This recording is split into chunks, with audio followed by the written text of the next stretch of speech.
Hush up, you.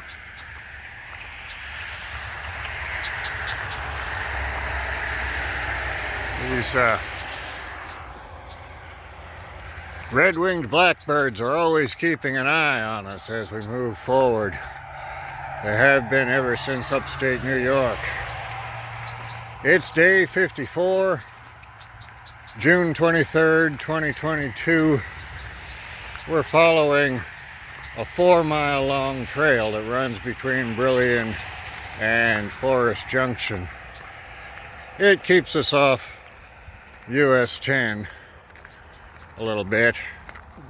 It's about 5:45 in the morning, so the mornings are starting a little bit earlier now. When you get to the western part of a time zone, the mornings, the sun just keeps coming up later and later. So back in Michigan, the sun wasn't up until 6 o'clock in the morning, but now that we're in the eastern part of the central time zone, the sun is coming up closer to 5 in the morning.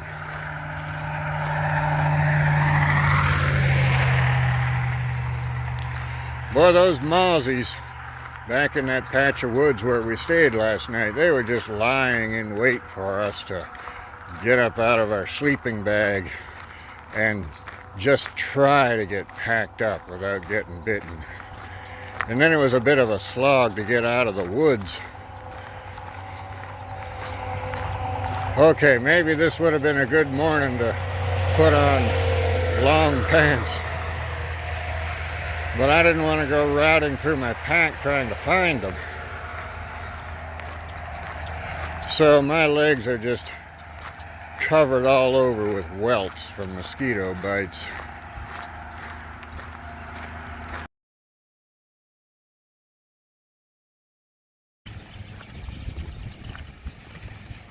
We're following a parallel road into Appleton this morning. This is a farm road, runs about a mile north of US 10, which is off in that direction.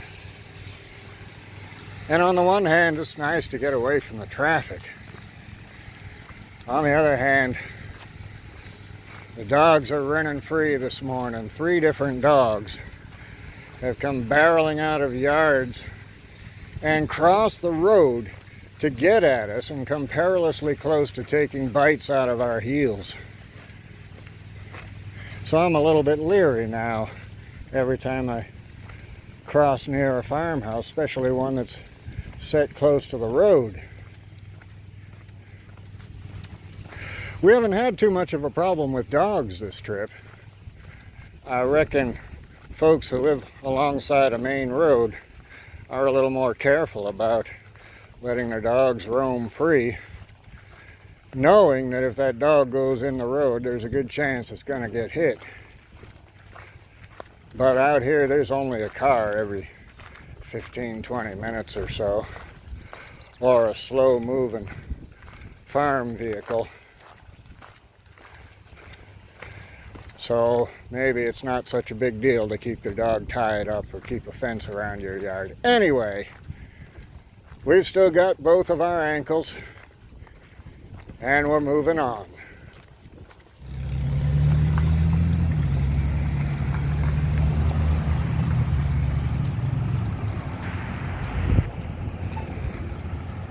Nice place, Appleton. Big houses, shady streets. Didn't realize it was a university town. It's been for quite a while, I guess.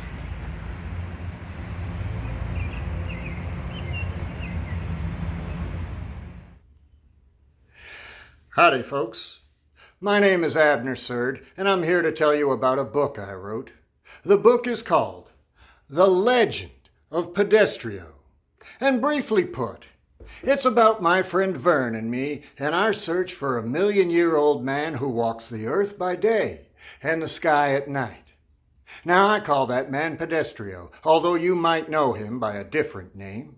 Or you might have even seen him yourself out there on Wildside and not known who he was. But you could tell just from the way he moved that there was something different about him. Maybe you saw him scampering through a briar patch that would have taken you and I most of the day to pick our way through.